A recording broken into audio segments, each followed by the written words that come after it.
Hello বন্ধুরা, আমি রানা আর তোমরা দেখছো তোমাদের প্রিয় ইউটিউব চ্যানেল ওয়াইএফএম টিপস। আজকে তোমাদের জন্য নিয়ে চলে এসেছি খুবই ইন্টারেস্টিং একটা ভিডিও এবং খুব কাজের এবং গুরুত্বপূর্ণ ভিডিও। দেখো, আমাদের ফোনে তো অনেক অ্যাপ থাকে যেগুলো কিন্তু আমাদের সিকিউর করে রাখা খুবই গুরুত্বপূর্ণ। যেমন কিছু ব্যাংকিং অ্যাপ, কিছু পার্সোনাল কিছু জিনিস থাকে, ছবি থাকে, মেসেজ থাকে, জিমেল থাকে, এরকম যে কোনো কিছু অ্যাপ, হোয়াটসঅ্যাপ, যেখানে কিন্তু আমাদের কিছু পার্সোনাল ডেটা বা ইনফরমেশান থাকতে পারে। তো সেই অ্যাপগুলোকে কিন্তু আমাদের সব সময় লক করে রাখা উচিত, কারণ কোনো কারণবশত যদি আমাদের ফোনটা অন্য কারো হাতে চলে যায়, সে কিন্তু যে কোনো সময় সেই অ্যাপটাতে ক্লিক করলে সেই অ্যাপটা ওপেন হয়ে যাবে এবং তোমাদের যে পার্সোনাল ডেটা বা ইনফরমেশনগুলো আছে সেগুলো কিন্তু তাদের সামনে চলে আসবে। সেই জন্য কিছু কিছু অ্যাপ যেগুলোতে কিন্তু আমাদের লক করে রাখা খুবই গুরুত্বপূর্ণ এবং জরুরি। তো আজকে তোমাদেরকে দেখিয়ে দেবো যে তোমরা তোমাদের ফোনের সেই সব অ্যাপগুলোকে কী করে লক করে রাখতে পারবে, যাতে অন্য কারো হাতে ফোন গেলেও সে কিন্তু চাইলেও তোমার সেই অ্যাপগুলো খুলে দেখতে পারবে না।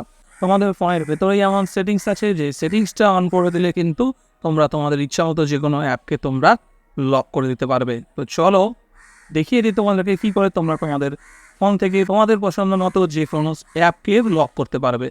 তো ভিডিও শুরু করার আগে তোমাদের কাছে একটা রিকোয়েস্ট, যদি তোমরা আমার এই চ্যানেলে নতুন হয়ে থাকো এবং চ্যানেলটিকে এখনও সাবস্ক্রাইব না করে থাকো, তাহলে চ্যানেলটিকে এখন সাবস্ক্রাইব করে পাশে থাকা বেল আইকনটি প্রেস করে নাও, যাতে এরকম গুরুত্বপূর্ণ ইনফরমেটিভ ভিডিও সবসময় সবার আগে তোমরা দেখতে পাও।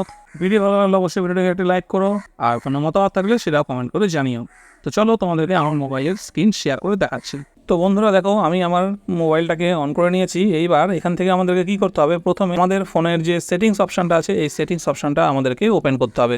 তো আমি এখান থেকে আমার ফোনের সেটিংস অপশানটা ওপেন করে নিলাম। এইবার এখান থেকে দেখো একটা অপশান পাবে, একটু স্ক্রল করে তুলে নিলেই তোমাদের প্রত্যেকটা ফোনেরই যে কোনো কোম্পানির ফোন হোক, এই অ্যাপ বলে একটা অপশান থাকে, এই অ্যাপসের মধ্যে আমরা যাব। ঠিক আছে, খুঁজে না পেলে সার্চে গিয়ে অ্যাপস লিখলে পেয়ে যাবে। অ্যাপসে যাওয়ার পরে দেখো একদম নিচে একটা অপশান আছে অ্যাপ লক। এই অ্যাপ লকে ক্লিক করব। অ্যাপ লকে ক্লিক করলে, যেহেতু আমার অলরেডি অ্যাপ লকটা সেট করা আছে, সেই জন্য অ্যাপ লকে যে পাসওয়ার্ডটা আমি দিয়ে রেখেছি বা প্যাটার্নটা দিয়ে রেখেছি সেটা এখন চাইছে। যদি নতুন হতো তো সেটা চাইতো না। তো যাই হোক, যেটা চাইছে আমি সেটা দিয়ে নিলাম। দেওয়ার পরে অ্যাপ লকটা এনাবেল হয়ে গেল। এইবার দেখো এইখানে দেখাচ্ছে 4টে অ্যাপ আমার কিন্তু এখানে অলরেডি লক করা আছে। ঠিক আছে, তোমাদেরকে আমি দেখিয়ে দিই। দেখো, যেমন ধরো এখানে আমার একটা অ্যাপ আছে ডক স্ক্যানার। আমার এখানে গুরুত্বপূর্ণ যাবতীয় যা অফিসিয়াল ডকুমেন্টগুলো আছে সব ডকুমেন্টগুলো আমি এখানে স্ক্যান করে রেখে দিই। তো এই জাতীয় অফিসিয়াল জিনিসপত্র যাতে কারো হাতে পৌঁছে না যায়, সেই জন্য কিন্তু এই অ্যাপটাকে আমি লক করে রাখি। দেখো, এই অ্যাপটার মধ্যে যখন আমি ক্লিক করবো ওপেন করার জন্য, সঙ্গে সঙ্গে কিন্তু আমার কাছে এখানে পাসওয়ার্ড চাইছে। আমি এখানে হয়তো প্যাটার্ন দিতে পারি, অথবা আমি যদি জাস্ট ফিঙ্গারপ্রিন্ট আছে ফিঙ্গারপ্রিন্ট দিয়ে দিই, তাহলেও কিন্তু আমার এখানে অন হয়ে যাচ্ছে, ফোনটা অ্যাপটা ওপেন হয়ে যাচ্ছে। ঠিক আছে, তো এইভাবে কিন্তু তোমরা তোমাদের যে কোনো প্রয়োজনীয় অ্যাপ যেগুলো গুরুত্বপূর্ণ সেগুলোকে কিন্তু লক করে দিতে পারবে। তো আবার চলে যায় সেটিংসের মধ্যে। তো এখানে আমার দেখতে পাচ্ছ যে 4টে অ্যাপ লক করে রেখেছি এখানে। এবার নতুন কোনো অ্যাপ কী করে লক করবে, দেখো যখনই অ্যাপ লকে ঢুকবে তোমার ফোনে যতগুলো অ্যাপ আছে প্রত্যেকটা অ্যাপের নাম কিন্তু এখান থেকে তুমি দেখতে পেয়ে যাবে। ফোনই তোমাকে দেখিয়ে দেবে কোন সবগুলো অ্যাপের নাম। এবার এখান থেকে কোন অ্যাপটা তুমি লক করতে চাইছো, জাস্ট শুধুমাত্র তোমাকে সেই অ্যাপটাকে কিন্তু এনাবেল করে দিতে হবে। ধরো আমি এখান থেকে দেখতে চাইছি যে ব্যাঙ্কিং PNB1, এটা একটা ব্যাঙ্কিং অ্যাপ। তো এই অ্যাপটাকে আমি লক করে দেবো। তো এই অ্যাপটাকে আমি এনাবেল করে দিলাম। দেখো, আর কিচ্ছু করতে হবে না, এই অ্যাপটা কিন্তু লক হয়ে গেছে। এইবার তোমাদেরকে তার প্রমাণ দেখিয়ে দিই। আমি এটাকে হোম প্রেস করে দিই। এবার এই PNB1 যেটা অ্যাপটা আছে সেই অ্যাপটা আমি দেখাচ্ছি। এই দেখো, এখানে এই অ্যাপটা আছে। এবার এখানে অ্যাপটার মধ্যে আমি যখনই ক্লিক করব, দেখো এটা কিন্তু এখন পাসওয়ার্ড চাইছে। আমি প্যাটার্ন দিয়ে দিলাম, দেখো ওপেন হয়ে গেল। ঠিক আছে, তো এইভাবে কিন্তু তোমরা তোমাদের ফোনের যে কোনো গুরুত্বপূর্ণ কাজের অ্যাপ যেগুলোকে তোমরা মনে করো যে কারো হাতে পড়লে এটা আনসিকিওর, তাহলে কিন্তু সেটাকে তোমরা অবশ্যই লক করে রাখবে। ঠিক আছে, তো PNB1 হলো এরকম যে কোনো অ্যাপ তোমরা চাইলে হোয়াটসঅ্যাপকে করতে পারো, ইনস্টাগ্রাম, ফেসবুক, যে কোনো কিছু করতে পারো, সেটা কিন্তু করে নিতে পারবে। যেমন ধরো তোমাদেরকে আমি এখানে দেখিয়ে দিচ্ছি একটা এখনই।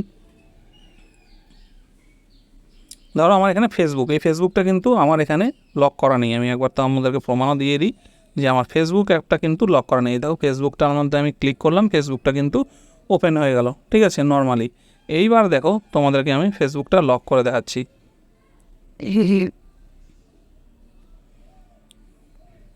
এইবার দেখো, ফেসবুকটাকে আমি এখান থেকে লক করে দিচ্ছি। লক করে দিলাম। লক করার পর এখানে হোমে প্রেস করলাম। এইবার যখন আমি নর্মাল মেন ফেসবুক অ্যাপটাকে ওপেন করতে যাব, দেখো কিন্তু আমার কাছে পাসওয়ার্ড চাইছে। তাহলে তোমার ফেসবুক, ইনস্টাগ্রাম, হোয়াটসঅ্যাপ যা কিছু বলো তোমরা কিন্তু এইভাবে সিকিওর করে নিতে পারবে।